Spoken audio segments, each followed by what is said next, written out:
Nombreux modèles exposés, l'on est un qui a particulièrement retenu l'attention, un impressionnant loup-garou inspiré d'une série américaine des années 80.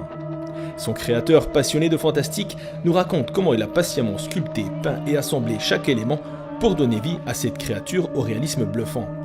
Alors cette créature, elle vient d'une série qui est passée sur RTL 9 en 1987, La malédiction du loup-garou.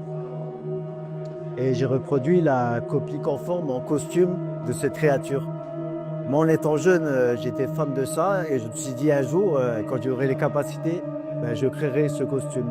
J'ai dû sculpter le visage avec une pâte en argile. De là, j'ai fait un moule pour recréer le visage en matière latex, les dents qui est fait en résine,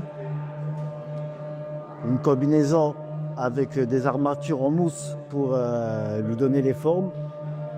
Et il m'a fallu à peu près une centaine de perruques pour réaliser toute sa chevelure. Combien d'heures de travail? Je dirais 2 ans de travail. Une œuvre qui a même traversé l'Atlantique, des photos du loup-garou ont été publiées dans la presse spécialisée américaine, saluant la qualité et l'originalité de son travail. Pourquoi en Amérique? C'est que cette série a été créée aux États-Unis et par les réseaux sociaux. Ils ont vu que j'ai créé ce loup-garou et donc je suis passé dans des magazines aux États-Unis.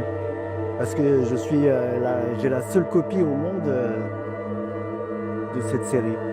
Mais le loup-garou ne s'est pas contenté d'être admiré sur son socle. Un opérateur a enfilé le costume, donnant à la créature une présence troublante de réalisme.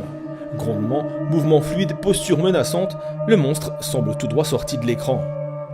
D'autres manifestations devraient être au programme du club amnévillois dès cette fin d'année, dont une majeure, mais pour le moment, son président tient à garder le secret. En attendant, n'hésitez pas à aller à la rencontre des bidouilleurs de plastique. Jean-Louis vous explique comment faire. Alors, comme je dis toujours,